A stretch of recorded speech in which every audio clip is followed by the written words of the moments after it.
perkenalkan. Namaku adalah Asa Lira Saputri. Panggil saja namaku adalah Asa. Aku baru lulus dari SMA beberapa hari kemarin. Statusku masih labil, antara pengangguran, mahasiswa atau pekerja. Masa-masa sulitku baru kerasa sekarang, karena memang kata orang-orang, lulus dari SMA adalah awal dari hidup. Ketidaklulusanku dalam SNMPTN membuatku sedikit mumet dan membuatku berpikir berkali-kali, apakah aku akan kuliah atau tidak. Oke, aku bisa masuk kuliah dengan ujian tes tulis dan masih ada universitas swasta.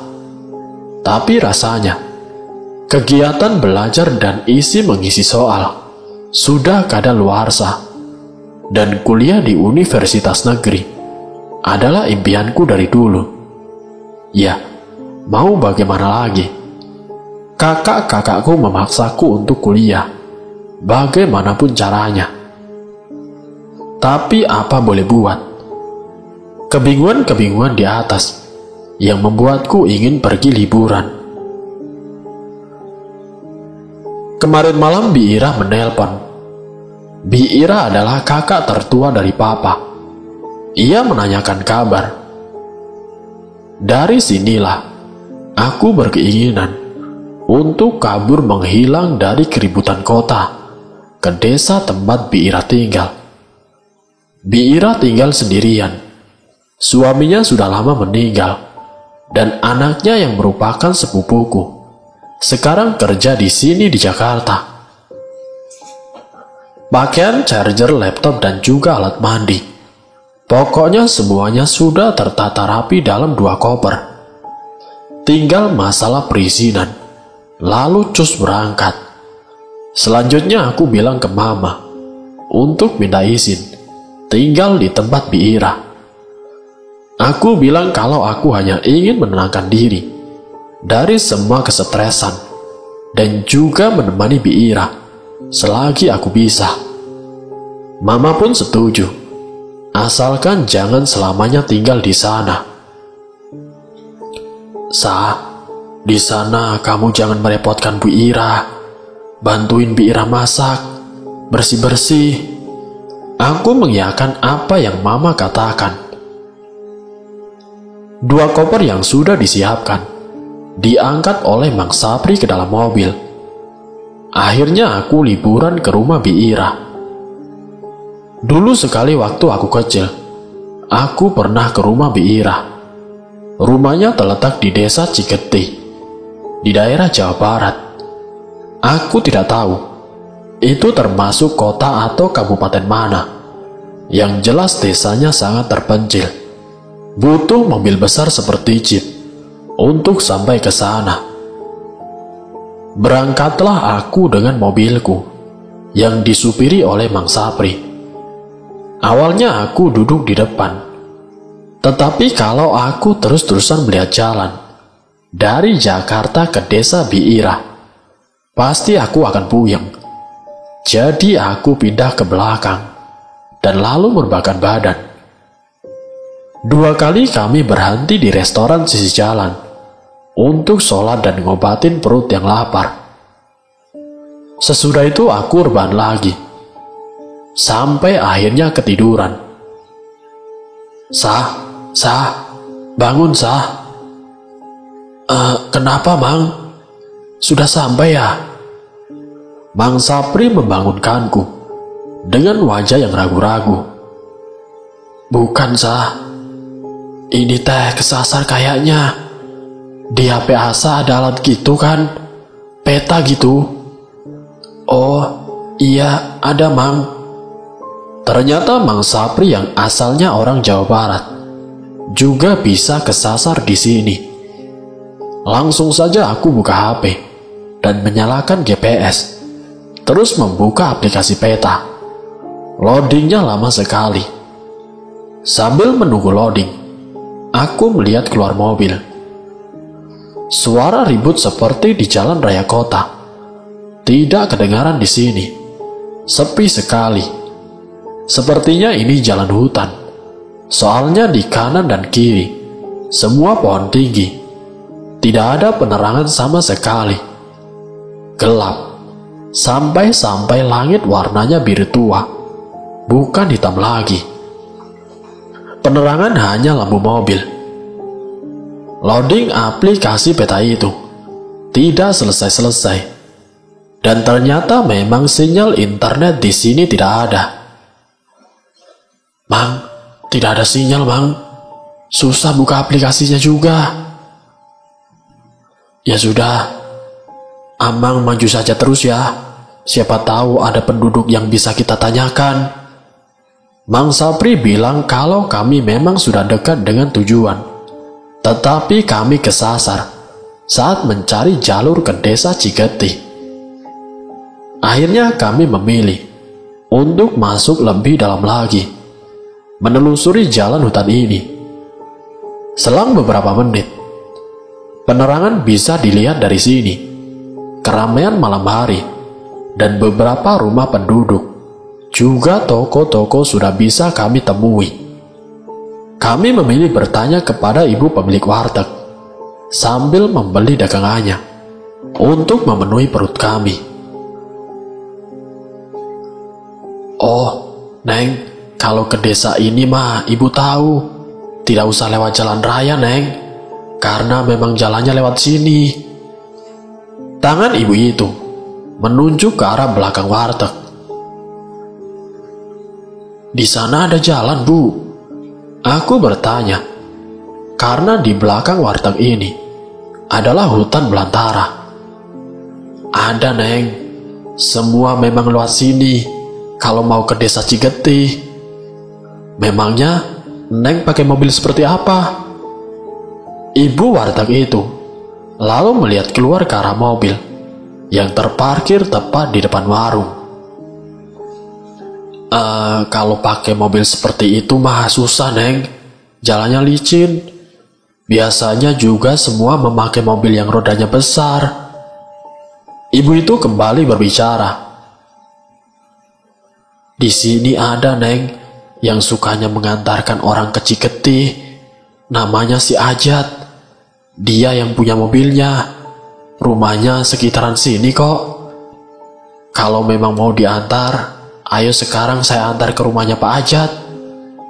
Jelas ibu itu. Kami pun kemudian langsung diantar ke rumah Pak Ajat yang mempunyai mobil jeep itu.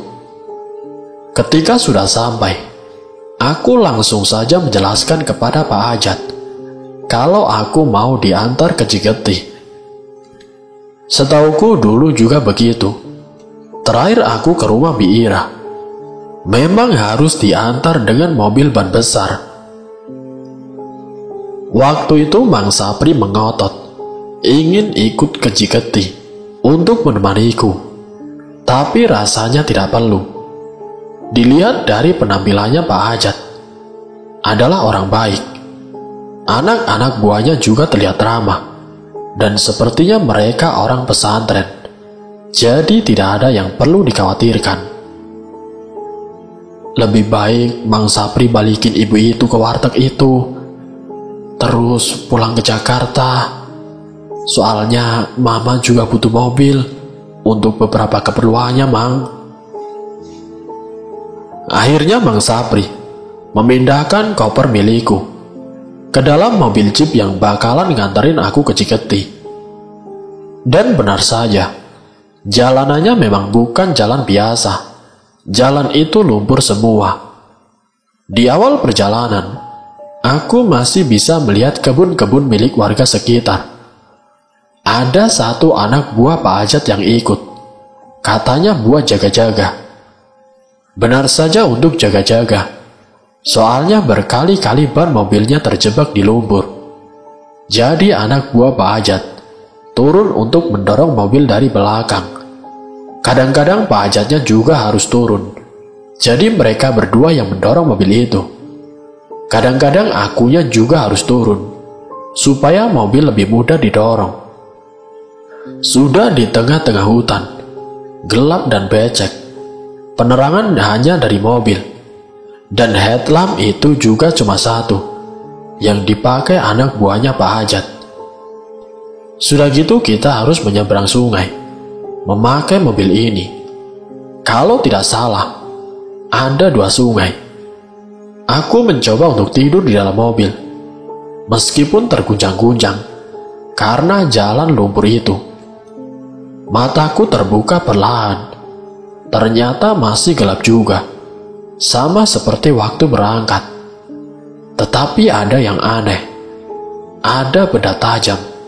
Ternyata itu ujung rumput yang sedikit menusuk-nusuk bagian punggungku.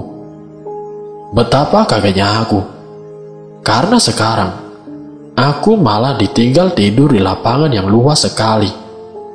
Mobil Pak Hajat sudah tidak ada. Panik. Aku panik sekali. Tidak bisa memikirkan apa-apa lagi. Udara dingin sekali. Ditambah celana yang tadi masih basah gara-gara menyemplung ke sungai, membuat aku jadi mumet tidak karuan. Kalau celanaku masih basah, berarti mobil Pak Hajat mungkin belum jauh. Aku berteriak memanggil Pak Hajat, tetapi rasanya sia-sia. Pak Hajat, Pak Hajat. Agak canggung aku berteriak, karena aku memang percaya dengan hal yang dianggap aturan oleh beberapa orang. Katanya kalau berada di tempat lain, kita tidak boleh bersikap sembrono, alias harus izin-izin. Melewat saja harus izin, apalagi berteriak-teriak. Sia-sia tidak ada yang merespon. Malah semakin aku berteriak, semakin aku sadar kalau aku di tempat itu sendirian. Mana mungkin Pak Hajat yang notabene seorang ustadz tega meninggalkanku di sini. 2 koper yang kubawa juga tidak diturunkan. Apa mungkin aku terjatuh? Tetapi tanah yang aku tiduri ini adalah lapangan, bukan jalur mobil. Jejak ban mobil besarnya saja tak juga aku temui. Gila saja kalau memang aku dirampok. Tapi mana mungkin. Aku melihat sekeliling. Ternyata ada beberapa bilik bambu di pinggir lapangan itu. Ada 3 bilik di sisi lapangan itu. Gelap. Gelap sekali. Tidak ada penerangan sama sekali. Aku langsung berlari mendekati bilik itu, karena berdiri di tengah lapang dan tidak ada siapa-siapa. 3 kali aku tersandung karena kondisi gelap dan tidak bisa melihat jalan. Lentera yang digantung di bilik itu, apinya sudah mati, jadi aku tidak bisa melihat terlalu jelas. Permisi, tolong. Spontan kata itu yang keluar dari mulutku. Pikiranku masih kacau, memikirkan kemana Pak Hajat yang harusnya mengantarkan aku sampai ke Ciketi. Ditambah udara yang dingin, terus suara burung malam yang mondar-mandir, membuatku ingin cepat-cepat ditolong dan dipersilakan untuk masuk. Perlahan pintu salah satu bilik itu kemudian terbuka. Ada seorang wanita di bilik itu, mengintip ke arahku. Aku tidak bisa melihat wajahnya, karena gelap sekali. Permisi. Miring kepala wanita itu, di balik pintu bilik. Matanya melihat ke arahku. Tangannya masih memegangi pintu bilik. Tolong. Mendengarku meminta tolong, wanita itu tidak menghiraukanku. Ia masih berdiri di balik pintu itu, masih menatapku. Tidak ada sepatah kata pun yang keluar dari bibirnya. Ada yang aneh dengan wanita ini. Bulu kuduku mulai berdiri. Kepalanya masih miring. Tepat di balik pintu itu. Aku mulai menjauh dari bilik itu. Semakin aku menjauh, wanita itu semakin membuka pintunya. Wanita itu kini berjalan keluar dari biliknya. Ia mengenakan kebaya. Kepalanya menunduk, seperti menyembunyikan wajahnya. Rambutnya panjang terurai, Dadaku mulai berdebar dengan kencang. Ini sangat mengerikan. Wanita itu menggapai selendangnya, memulai gerakan seperti menari. Kakiku mulai melemas. Aku tidak bisa bergerak. Rasanya untuk berlari menjauh dari situ susah sekali. Jangankan berlari, mengangkat kaki untuk berjalan, aku pun tidak mampu. Dari dua bilik lain, muncul dua wanita lain, memakai kebaya, dengan selendangnya juga. Aku membacakan doa-doa yang kuhafal. Semakin cepat aku melafalkan doa, semakin cepat ketiga wanita itu menari. Hingga akhirnya, kuputuskan untuk mengumpulkan tenaga dan berteriak sekeras mungkin. Tolong! Tolong! Tolong! Aku berteriak sekeras mungkin, berharap ada orang yang dapat mendengarku. Tolong! Tolong! Ketiga wanita itu meniru teriakanku. Wajahnya kini terlihat sangat jelas, putih, pucat, dengan mata yang melotot. Mulutnya tersenyum menyeringai, dan pundaknya kini semakin lincah menari. Tak tolong, tak tolong, tolong. Badan mereka semakin lincah, sambil meniru ucapanku. Kepalanya digerakkan miring ke kanan dan ke kiri, sampai rambut mereka tidak karuan. Kakiku sudah benar-benar lemas, sampai aku terduduk di tanah. Mereka tertawa, sambil terus menggerakkan kepalanya ke kiri dan kanan. Gerakan mereka semakin liar, menari dan meloncat ke sana kemari, hingga aku tidak mampu berteriak. Pemandangan ini terlalu mengerikan. Badanku bergetar hebat. Hingga akhirnya, aku tidak ingat apa-apa, dan semua terlihat gelap. Udara di sini sangat dingin, apalagi waktu pagi-pagi. Sekarang Bi Ira lagi memasak untuk sarapan kami berdua. Aku berniat membantu seperti apa yang diperintahkan oleh Mama, tapi Bi Ira melarangku. Bibi bilang kedatanganku ke sini saja sudah membuatnya senang, jadi aku cukup diam saja. Bi Ira malah menyuruh aku jalan-jalan supaya tahu daerah sekitar. Kemarin aku sampai di sini sekitar jam 4 dengan mobil Pak Ajat. Aku bangun dengan badan yang lemas karena mimpi buruk yang mengerikan sekali. Mimpi yang kerasa nyata sekali. Wajah tiga wanita itu masih bisa kuingat. Bergerak menari ke sana kemari dengan pundak yang licin, juga kepalanya yang dimiringkan ke kanan dan ke kiri. Seumur-umur aku belum pernah melihat hantu, kecuali hantu di film-film. Pak Ajat yang aku beritahu tentang mimpiku itu malah tersenyum, seperti tidak percaya. Pak Ajat berpesan, jangan sembrono, harus sopan dan izin kalau apa-apa. Mengingat desa ini terletak di hutan entah berantah, yang mungkin bakal banyak penunggunya. Jadi aku juga sadar, aku hanya pendatang, dan tidak boleh sembrono. Pak Ajat juga bilang, jangan main-main di sini. Pokoknya kalau bisa diam saja di rumah dan melakukan aktivitas seperti biasanya.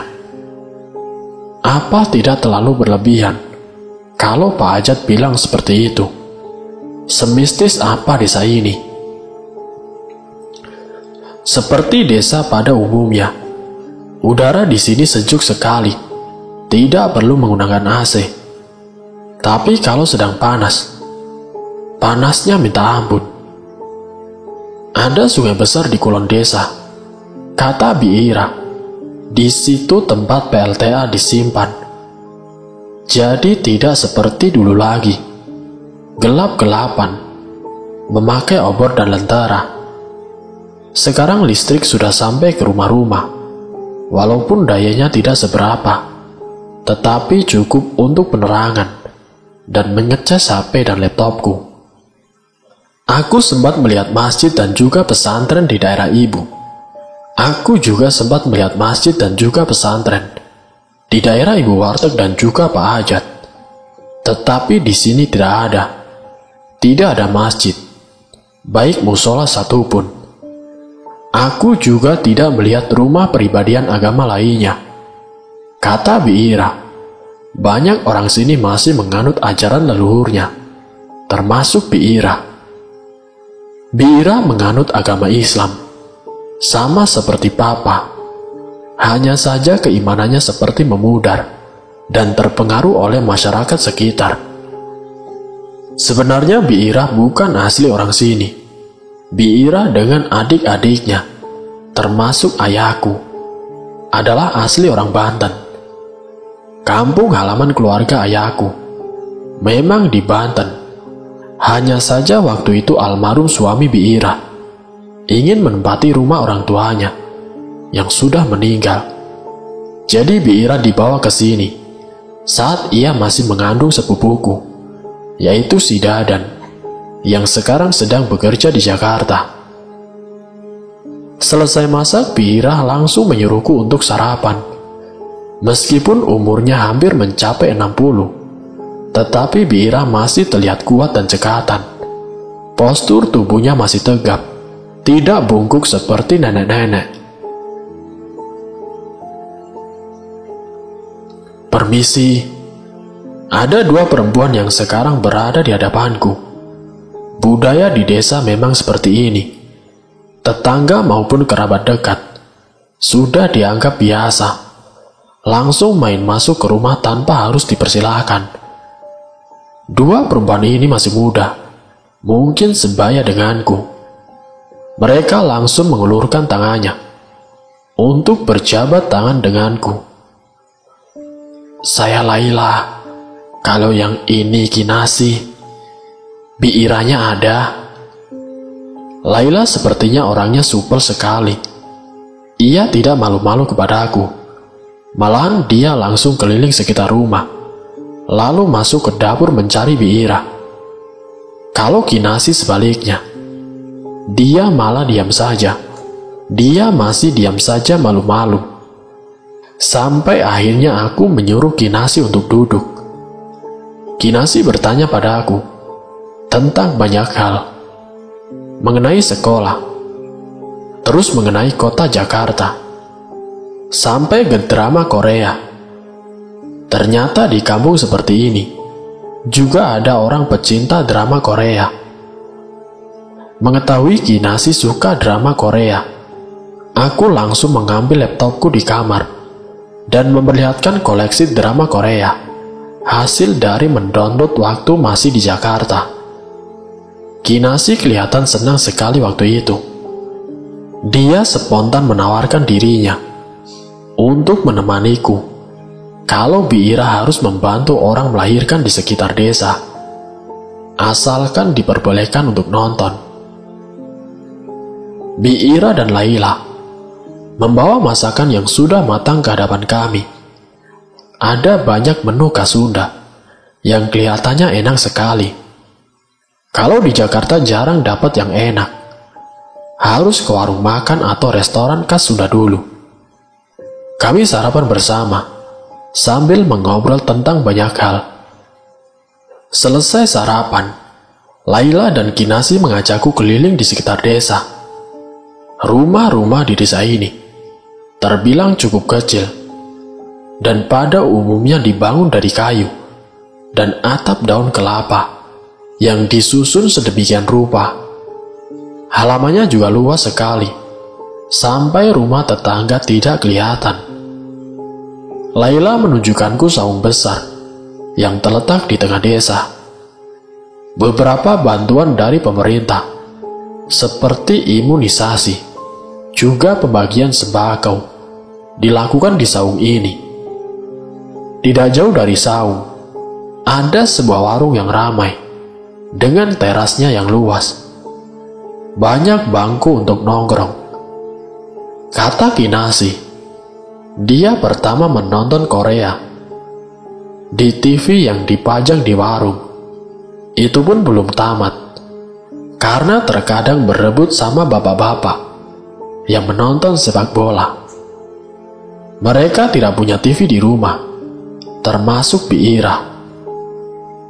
Benar saja keputusanku untuk membawa laptop tidak sia-sia. Ada 3 mobil jeep juga terparkir di sana. Laila bilang warung gede ini hanyalah satu-satunya toko di desa ini. Warung gede ini baru dibangun 2 tahun yang lalu. Sebelumnya warga desa sedikit sulit untuk mendapatkan keperluan rumahan.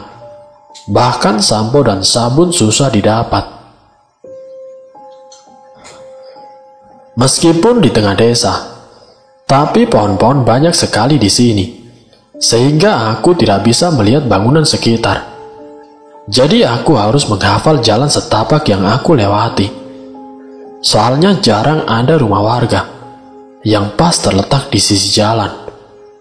Jadi desa ini seperti sembunyi di balik pepohonan. Yang tidak ribut hanyalah daerah sawah dan lapang. Saat Laila mengajakku ke sawah, aku melihat di belakang saung ada bangunan aneh. Bentuknya sangat aneh, terlihat seperti monumen. Lah, itu di belakang saung apa lah? Tanyaku menunjuk ke arah monumen itu. Oh, itu mah sumur. Dulu kalau musim kemarau, satu desa suka kekurangan air. Sumur kami suka mengurang dan airnya keruh. Tapi sumur itu tetap banyak airnya. Jadi waktu itu semua warga mengambil air di situ. Mereka bilang itu adalah sebuah sumur. Tapi bagiku, sumur itu sangat aneh. Sumur itu ada di atas sebuah teras seperti panggung, dan itu tidak pendek.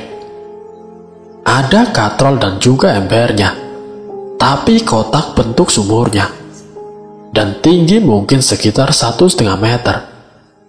Jadi kalau orang menimba, tidak bisa melihat airnya, kecuali dia membawa tangga. Laila dan Kinasi membawaku menuju lapangan. Banyak anak bermain di sini. Aku melihat ke sekeliling. Barangkali ada 3 bilik bambu di sekitar sini. Kalau memang ada 3 bilik itu, berarti lapangan ini adalah lapangan yang sama dalam mimpiku. Namun setelah ku cari-cari dan kulihat kesamaannya, ternyata tidak ada. Aku yakin mimpi kemarin malam bukan sembarangan. Mungkin ada sangkut pautnya dengan desa ini. Tetapi aku masih belum menemukan apapun yang terlihat mencurigakan. Dari saung besar, warung gede, mungkin hanya monumen itu yang membuatku penasaran. Tapi itu hanyalah sebuah sumur. Orang tua dari kedua teman baruku ini adalah petani yang sekarang sedang bekerja di sawah. Jadi Laila memintaku untuk menyudahi jalan-jalannya karena dia banyak pekerjaan. Tetapi karena jam di HP-ku masih menunjukkan jam 7:30 pagi, aku lebih memilih mengikuti mereka. Laila harus mengantarkan makanan ke sawah untuk orang tuanya, sedangkan Kinasi harus mengurus beberapa cucian. Aku lebih memilih untuk bersama Laila ke sawah. Jadi pagi itu kita bubar. Setelah mengambil makanan dari rumah Laila, kami berdua berjalan menuju sawah. Indah sekali sawah di sini. Menggunakan sistem terasering, tidak merusak, dan mengikuti kontur tanah yang memang perbukitan. Ada bambu raksasa yang sengaja diikat di puncak pohon. Bambu itu sudah diberi lubang sedemikian rupa hingga berfungsi seperti alat musik. Kalau ada angin besar, bambu itu akan berbunyi, layaknya seperti suling. Kami berjalan turun naik turun lagi, di pematangan sawah yang memang seperti anak tangga ini. Sampai akhirnya, kita tiba di sungai kecil, tempat orang tua Laila beristirahat dari kerjanya. Di seberang sawah dan turun dari perbukitan, ada sungai cukup besar di sana. Ada jembatan juga.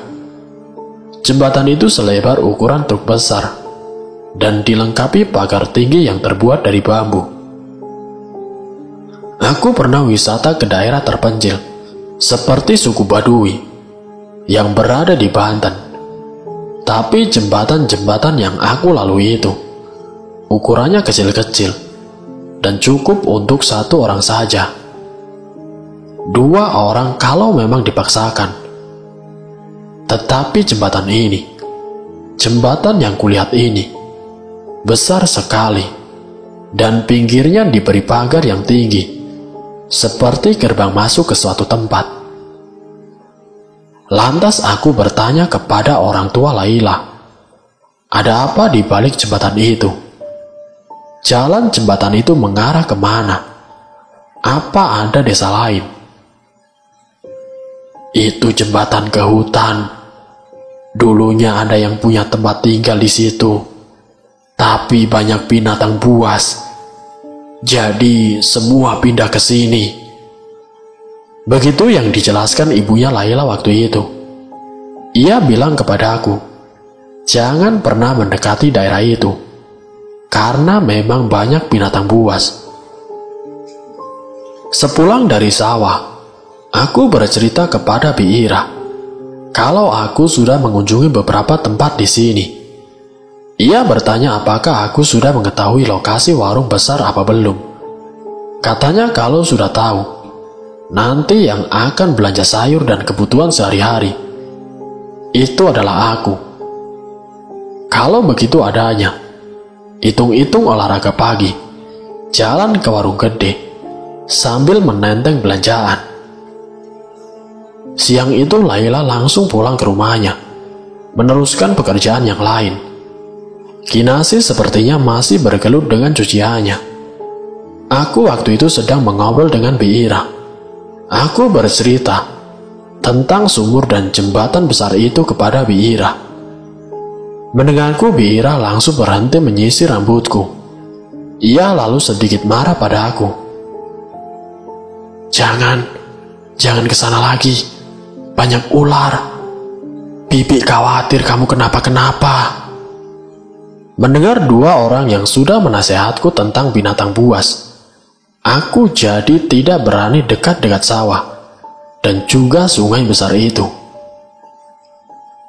Kinasi dan Laila yang lahir dan besar di sini bahkan belum pernah melewati jembatan itu. Katanya jembatan lebar yang kulihat memang dari dulu seperti itu, tidak berubah. Dan memang tidak ada yang pernah lewat ke situ. Sampai akhirnya, rasa penasaran kami telah tumpah, sehingga kami bertiga dengan tanpa sadarnya menyeberangi sungai itu, dan teror mulai bermunculan.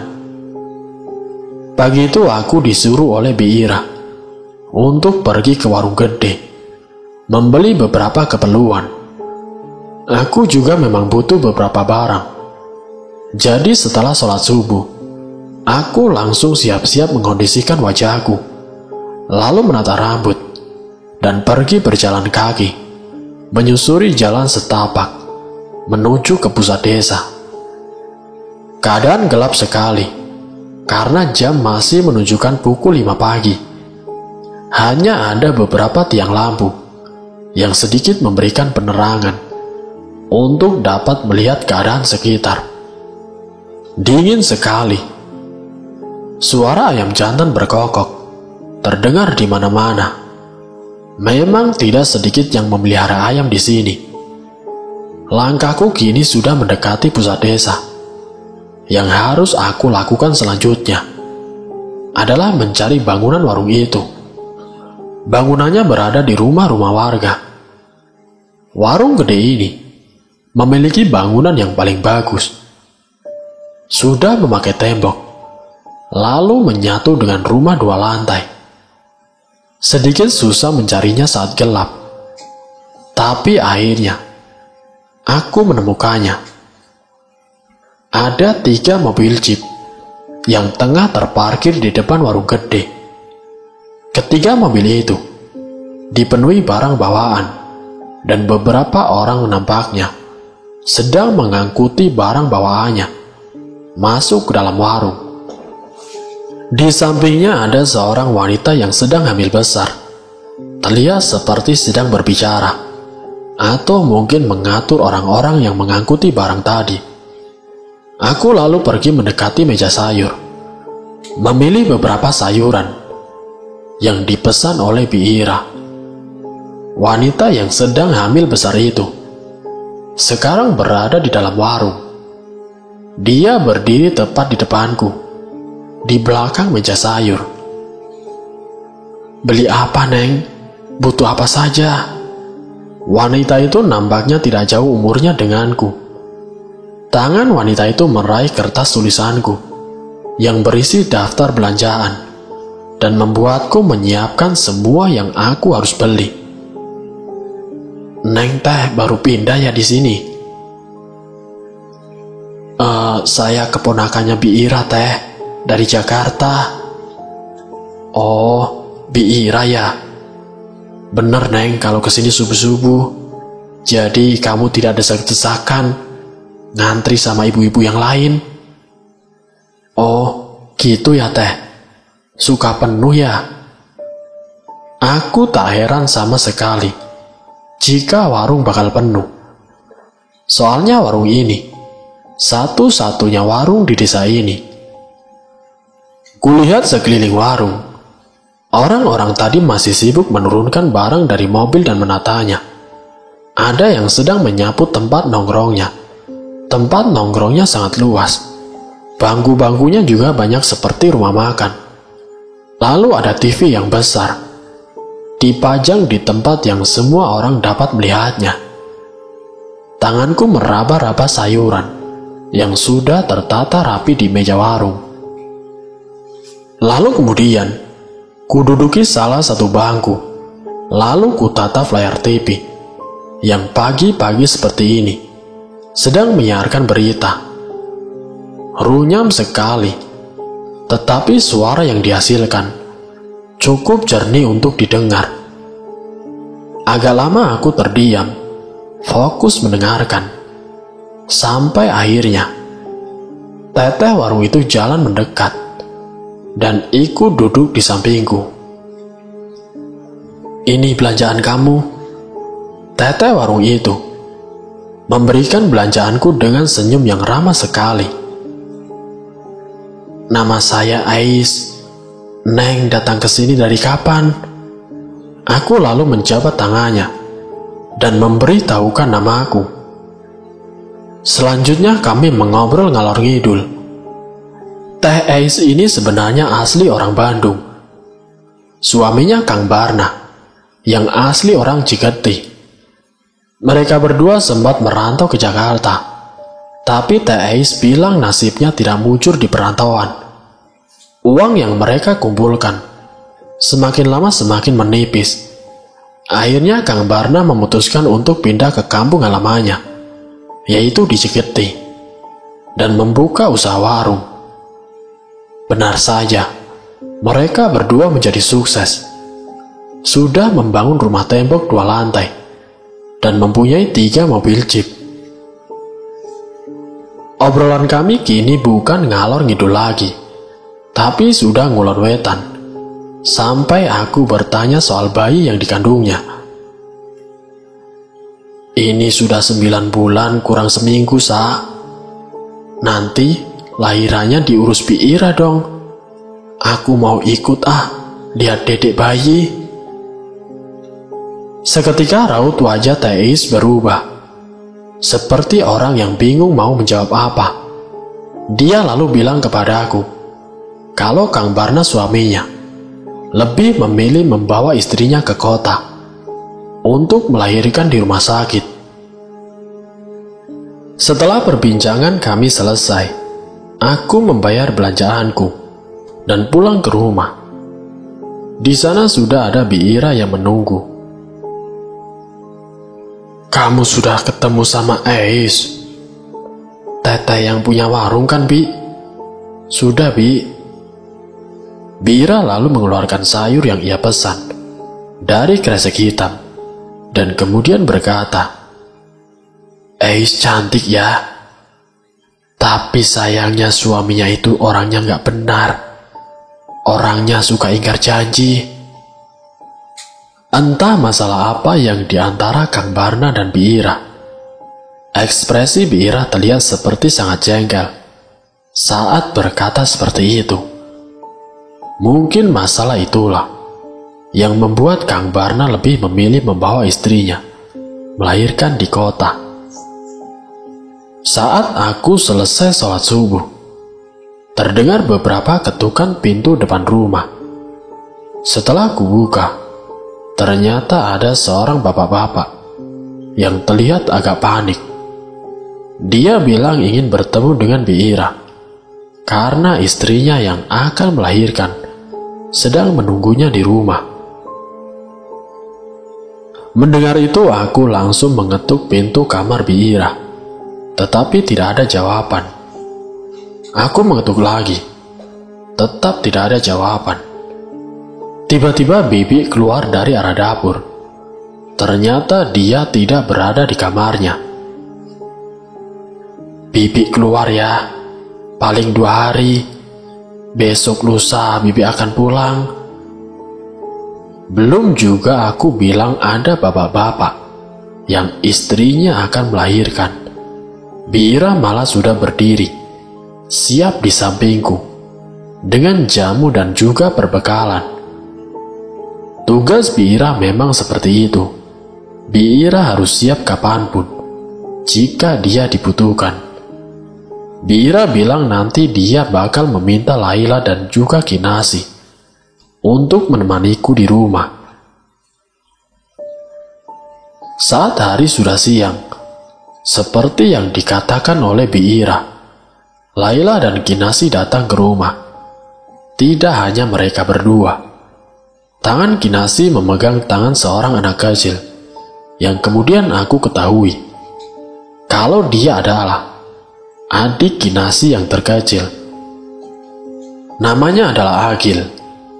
Agil ini bisa dikatakan anak yang sangat hiperaktif, tidak berhenti bertanya, dan selalu berlari keliling ke sana kemari. Singkatnya, sore harinya, Kinasi dan Agil menonton drama Korea yang ada di laptopku, sedangkan Laila memasak di dapur untuk makan malam sambil mengobrol dari pintu dapur, menemaniku yang sebentar lagi beres mencuci baju di sumur belakang. Sambil memasak, Laila menceritakan beberapa sejarah desa ini. Katanya dulu desa ini tidak pernah mengalami jajahan seperti yang diajarkan dalam buku sejarah. Kalau dipikir secara logis, menurutku masuk akal, mengingat lokasi dan akses desa ini yang sangat terpencil mungkin membuat bangsa penjajah tidak menjajah daerah ini. Laila juga berkata, kalau dahulu desa ini sangat makmur. Hasil panen selalu melimpah. Penduduk desa tidak pernah kekurangan dan tidak pernah merasa kelaparan. Bahkan neneknya memiliki gubuk lain, hanya untuk menyimpan hasil panen yang tidak muat ditaruh di rumah. Tapi gubuk itu sekarang sudah kosong, hanya berisi sekarung beras dan beberapa ikat jagung. Nenek Laila bercerita padanya, semenjak orang-orang di seberang sungai pindah kemari, desa ini perlahan-lahan mulai terpuruk, hingga pernah ada suatu musim kemarau. Seluruh desa kekeringan, tapi untungnya ayah dari Kinasi membuat sumur dengan bantuan beberapa orang lainnya. Sumur itu adalah monumen yang aku lihat kemarin di pusat desa. Sumur yang tinggi dan berbentuk kotak itu. Orang-orang desa seberang sungai yang mana lah yang pindah ke desa ini? Aku bertanya.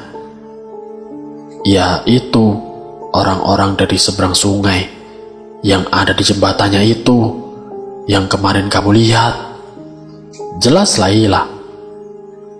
Mereka pindah, alasannya banyak binatang buas. Tapi kedatangan mereka ke sini malah membuat desa tidak sejaya dulu. Itu juga kata nenek aku, Sah. Aku tidak tahu juga sebenarnya.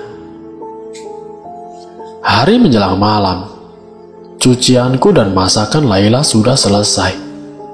Kami semua berada di ruang tengah, menyantap makan malam. Setelah selesai makan malam, kita semua masuk ke kamar. Kamar yang aku pakai cukup luas. Kasurnya pun cukup besar dan lesehan di bawah. Saat Kinasi dan Agil sedang serius-seriusnya menonton dan Laila curhat kepada aku, tiba-tiba terdengar suara-suara dari belakang. Pada awalnya kami tidak menyadari semua itu, karena candaan Laila yang membuatku tertawa dan suara laptop yang agak keras. Tetapi lama-kelamaan, suara-suara itu terdengar semakin ribut, seperti orang yang sedang memasak sendiri, dan kerepotan karena banyak memakai alat.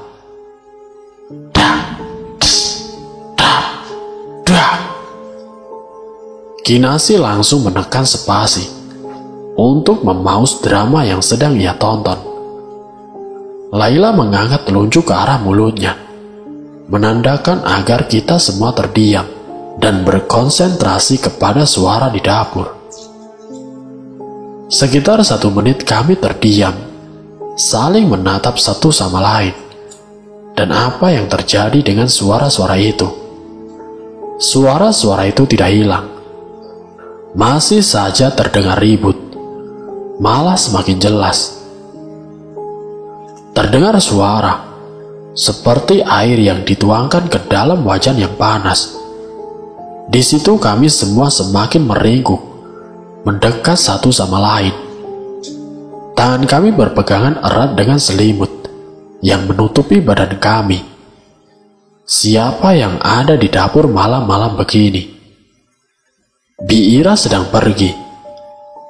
Berbeda dari kami bertiga, Agil malah berdiri dan berjalan ke arah luar kamar. Ia terhenti di depan pintu dan menghadap ke arah dapur. Agil, sini Gil. Laila berkata seperti itu, agar Agil tidak main-main pergi ke dapur dan membuat kekacauan. Aku tahu kalau Laila sebenarnya sedang sangat ketakutan, tetapi ia mencoba untuk tenang dan merayu Agil agar kembali masuk ke dalam kamar. Udahlah, biarin si Agil, memang suka seperti itu. Biarinlah, biarin saja. Kinasi berbisik kepada Laila dengan masih meringkuk di dalam selimut. Suara-suara itu tidak berhenti, masih saja terdengar ribut sekali. Begitupun dengan Agil yang dari tadi berdiri di depan pintu, masih saja mematung melihat ke arah dapur. Dak, dak, dak. Kini Agil mengangkat salah satu tangannya menunjuk ke arah dapur. Mulutnya pelan terbuka, seperti terlihat bingung dengan apa yang ia lihat sekarang. Serak! Agil, Agil, kesini Gil! Laila berteriak, melihat Agil yang malah berlari ke arah dapur. Dia lalu membuka selimut dan berlari keluar untuk menyusul si Agil dan membawanya kembali ke sini. Aku pun yang melihat kejadian tersebut, ikut beranjak dari kasur. Tetapi Kinasi memegang tanganku. Kinasi malah menyuruhku untuk diam di kamar menemaninya. "Jangan keluar, aku takut. Biarin Laila saja yang nyusul Agil." Aku sangat penasaran dengan apa yang terjadi di dapur. Suara Laila yang mencari-cari si Agil terdengar sampai ke kamar. Begitupun suara orang yang masuk itu masih juga terdengar sangat jelas. "Asa, sini, bantuin. Agil bandel sekali nih." Mungkin mereka berdua sedang berada di dapur. Kali ini Laila terdengar seperti sedang kesusahan menarik Agil kembali ke kamar. Dengan suara peralatan dapur yang ribut sekali. Saat aku ingin membantu Laila, Kinasi masih tetap menggenggam pergelangan tanganku, masih menyuruhku untuk tetap diam di kamar. Tetapi aku merasa Laila sangat membutuhkan kali ini. Jadi kuputuskan untuk mendekatkan badanku sedikit keluar untuk melihat ke lorong arah dapur. Kinasi benar. Seharusnya aku menurutinya. Serak. Yang aku lihat sekarang adalah 3 wanita sedang menari, menyusuri lorong dapur dengan langkah yang perlahan mendekat ke arah kamarku. Dak, dak, dak. Kepalanya miring ke kanan dan kiri seiring dengan bunyi tumpukan itu. Badanku langsung lemas, tetapi mata ini masih saja terpaku memandang wanita itu. Kinasi kini menangis. Ia tahu ada yang tidak beres, meskipun seluruh badannya tertutup oleh selimut. Tangannya masih menggenggam erat tanganku. Ku coba untuk memundurkan langkahku. Tapi,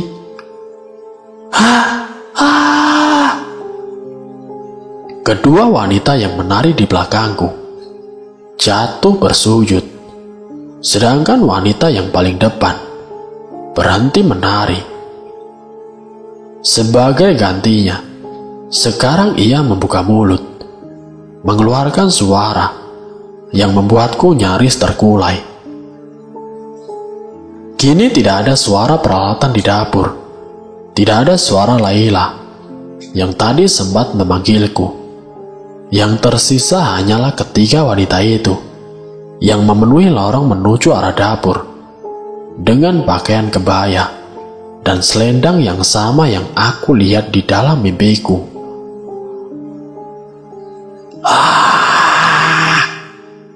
Teriakannya membuat aku refleks menutup pintu kamar dan menguncinya dengan tanganku yang masih bergetar. Kutarik nafas sedalam-dalamnya. Apa benar yang kulihat tadi? Kemana Laila dan Agil? Melihat wajah penari itu bukanlah hal yang mudah dilupakan. Sampai sekarang nafasku masih tersengal. Badanku terasa lemas. Suara-suara bising di dapur dan teriakan Laila tidak terdengar lagi.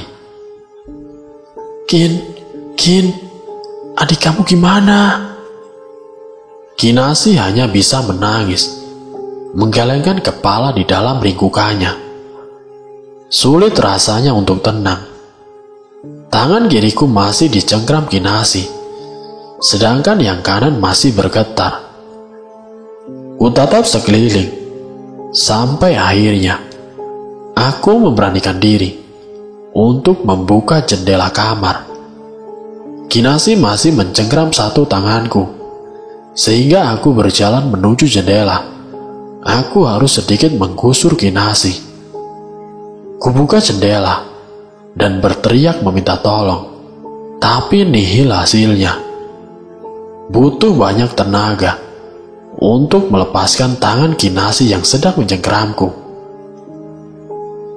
Jangan pergi, jangan. Aku takut. Keluar lewat jendela, cepat keluar. Aku menggusur Kinasi, yang akhirnya mau keluar lewat jendela. Perlahan-lahan tubuhnya keluar. Matanya menutup rapat.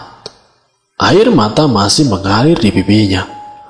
Tangannya kembali mencengkram tanganku. Setelah kami berdua keluar, kami berjalan dengan cepat ke arah jalan setapak dan segera berbelok menuju gubuk tetangga. Mataku tidak berani melihat ke sekeliling. Aku hanya menunduk, memperhatikan jalan bebatu yang beberapa kali kami tidak sengaja menendang salah satu batunya. Tolong, tolong. Setiap kali aku berteriak minta tolong, Kinasi semakin menggenggam tanganku, mendekatkan tubuhnya padaku. Hingga akhirnya, aku bertemu dengan dua orang bapak-bapak yang sepertinya sedang berjalan pulang dari warung gede. Ternyata itu adalah ayah dari Laila. Kamu kenapa sih? Ada apa? Ayah Laila terlihat panik melihat Kinasi yang malah semakin pucat. Agil, Mang, dengan Laila. Belum berhenti Kinasi berbicara, ayah Laila langsung melangkahkan kakinya menuju rumah Biira. Sedangkan Kinasi dituntun oleh bapak yang satunya menuju ke warung gede untuk ditenangkan. Ayah Laila dan aku berjalan kembali ke rumah. Dia bertanya mengenai apa yang terjadi. Lalu aku menjawab, menjelaskan tentang suara bising di dapur, sampai ke sosok penari itu. Saat aku menceritakan sosok penari itu, ayah Laila terlihat serius menanggapi. Mungkin kalau orang lain yang mendengar penjelasanku, mereka tidak akan percaya. Dan saat sudah sampai di depan pekarangan rumah Biira, ayah Laila menghentikan langkahnya. Dia juga menahanku untuk mendekat. Tangannya menuju ke arah jendela yang sempat aku lewati untuk keluar. Astaga, ada 3 sosok perempuan. Para penari itu, para penari yang kulihat dalam mimpiku, sekarang jelas nyata terlihat. Kukedipkan mataku terus-menerus, tetapi ketiga wanita itu masih berjejer berdiri tepat di depan jendela kamar yang tadi aku pakai untuk keluar. Di mana Biira? Mata ayah Laila tidak berpaling sedikit pun dari ketiga wanita itu. Biira lagi pergi, Mang. Tadi pagi ada yang mau melahirkan. Aku tidak kuasa berbicara. Badanku benar-benar lemas melihat ketiga wanita itu menyeringai dan menolehkan kepalanya ke kanan dan ke kiri. Ya sudah, sekarang kamu Amang antar ke warung gede dulu. Nanti masalah Laila sama Agil, Mamang akan cari bantuan. Semalaman kami menenangkan diri di warung gede. Teh Ais yang sepertinya belum tidur, malah tidak bisa tidur karena kedatangan kami. Ada sekitar 5 orang bapak-bapak yang sedang bergadang pada saat itu. Ayah Laila yang kemudian aku ketahui panggilannya Mang Japra bilang kalau sebaiknya sekarang Kinasi dan aku diam di warung gede. Rasanya tidak enak kalau malam-malam harus mengganggu Teh Ais yang keadaannya sedang hamil besar. Teh Ais memaksa kami untuk menenangkan diri di kamar yang telah disediakan di bagian rumahnya. Tapi Kinasi menolak keras tawaran itu. Ia masih trauma dengan apa yang terjadi. Ia tidak mau masuk ke dalam rumah. Kinasi memanglah orang yang penakut sekali. Akhirnya Teh Ais menyuruh pegawainya untuk menggelar karpet dan kasur di tempat nongkrong warungnya. Teh Ais juga memberikan kami selimut dan menyediakan kami air hangat. 5 orang bapak-bapak itu bersama Teh Ais menanyai kami tentang apa yang terjadi. Apa yang membuat Kinasi seperti itu? Angin malam yang cukup sering datangnya menuntunku menjelaskan tentang ketiga penari itu. Mereka datang tiba-tiba. Kujelaskan dari awal sampai akhir, sampai aku terakhir melihat ketiga penari itu muncul di jendela. Berarti sekarang Laila sama Agil masih di rumah Bi Ira? Tanya salah satu bapak-bapak. Aku hanya bertukar pandang dengan ayah Laila yang baru-baru ini aku ketahui namanya adalah Mang Japra. Mendengar akhir ceritaku seperti itu, bapak-bapak tadi lalu berunding dengan Mang Japra tentang apa yang akan dilakukan. Teh Ais yang dari tadi mengusap-ngusap Kinasi terlihat ngeri mendengar ceritaku. Malam sudah mencapai puncaknya, tetapi kami belum bisa tidur. Rasanya diam di luar sini hanya membuat mataku terjaga. TV yang dipampang sengaja dinyalakan untuk membuat keadaan ramai. Mang Japra dan 2 bapak-bapak memutuskan untuk kembali ke rumah Bi Ira untuk melihat Laila dan Agil. Satu bapak-bapak pergi untuk memberitahu masalah ini kepada orang tua Kinasi. Tersisa kami berenam.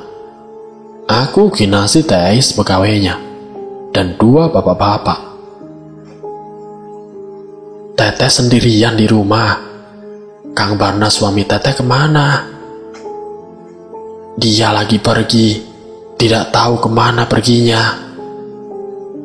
Kulihat ketiga mobil jeep miliknya masih lengkap terparkir di depan rumah. Otomatis aku tahu kalau Kang Barna tidak pergi keluar desa. Disinilah rasa penasaranku telah muncul. Coba dipikir, Kang Barna pergi malam-malam seperti ini, ada perlu apa? Kemana? Apa pantas seorang suami meninggalkan istrinya yang tengah hamil besar sendiri malam-malam begini? Setelah beberapa waktu, akhirnya ibu dan juga ayah Kinasi datang ke sini. Sama seperti orang-orang tadi, mereka awalnya bingung dan bertanya tentang apa yang telah terjadi. Mau tidak mau aku menjelaskan lagi. Saat aku sedang bercerita, ekspresi mereka berbeda dengan bapak-bapak tadi. Di saat mereka terlihat takut, aku tidak percaya. Ayah dan ibu Kinasi berbeda. Mereka lebih terlihat fokus mendengarkan apa yang aku ceritakan, terutama saat aku bercerita mengenai ketiga penari itu. Mereka benar-benar menyimak. Laila dan Agil tidak ada di sana. Pernyataan Mang Japra yang kembali dari rumah Bi Ira membuat suasana menjadi hening seketika. Kinasi mulai menangis mendengar adik bungsunya telah hilang. Ayahnya terlihat gusar, lalu berusaha untuk merundingkan kembali masalah ini dengan Mang Japra dan juga bapak-bapak lainnya. Ibu Kinasi terlihat tegar, air mata mengalir di pipinya, tetapi raut mukanya sama sekali tidak terlihat seperti orang yang sedang bersedih. Ini harus dengan Ira, harus menunggu Ira pulang.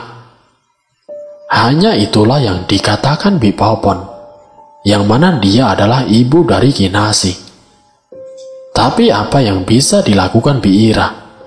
Apakah Bi Ira mampu mengatasi masalah seperti ini? Ia hanya seorang dukun beranak, dengan jamu-jamunya yang ia racik. Apa mungkin Bi Ira mengetahui tentang ketiga penari itu. Waktu mungkin sudah menjelang subuh. Aku tahu itu, meskipun jam yang digantung itu rusak dan HP-ku tertinggal di rumah Bi Ira. Aku tahu ini waktu subuh, karena kokokan ayam jantan sudah beberapa kali terdengar. Mang Japra dan juga beberapa bapak-bapak tidur di bangku warung, sedangkan kami para perempuan masih diam di hamparan karpet dengan balutan selimut. Kinasi masih enggan berbicara. Ia pasti menangis jika kami bertanya-tanya, hanya untuk menekan agar dia bicara. Sampai akhirnya, orang yang kami tunggu telah datang. Bi Ira sudah pulang. Aku melihatnya berjalan di jalan setapak di depan sana. Ia langsung berbelok mendekat ke arah warung. Kulihat jincingan di tangannya berayun dengan cepat, menandakan langkahnya yang tergesa. Di rumah tadi ada apa, Sah? Kenapa kamu? Laila sama Agil hilang ya? Tunggu, aku masih berpikir, bagaimana Bira tahu kalau kami sedang ada masalah? Mengapa ia tidak langsung saja pulang ke rumah? Ingat, desa ini terpencil sekali.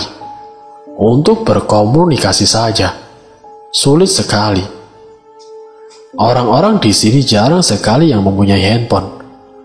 Lantas bagaimana Bi Ira bisa tahu kalau Laila dan Agil menghilang?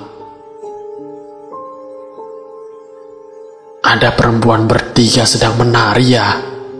Jawab, Sah. Aku sangat yakin Bi Ira itu bukan orang main-main. Dia terus-menerus menanyakan ciri-cirinya pada aku. Benar bertiga? Pakai kebaya warna apa?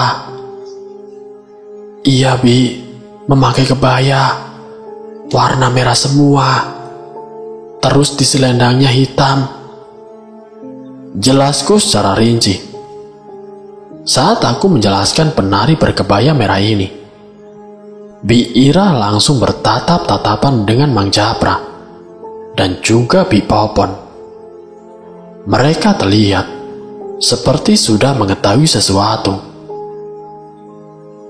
Yang bajunya warna hitam tidak ada ya? Rambutnya panjang sampai lantai tidak ada kan? Hitam? Setauku tidak ada yang memakai kebaya hitam, apalagi yang rambutnya sampai ke bawah.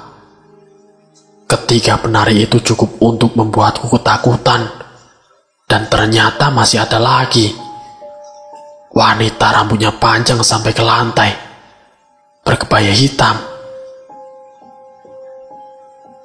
Kali ini aku ingin pulang ke Jakarta. Kalau dipikir-pikir, alasan aku ingin pulang karena di sini banyak hantu. Itu konyol sekali. Apa kata Mama kalau aku pulang nanti? Sudah jauh-jauh bela-belain nyebrang hutan dan sungai. Tinggalnya cuma 4 hari.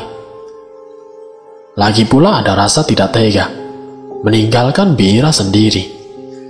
Aku tahu sebenarnya Bibi tidak keberatan kalau aku pulang.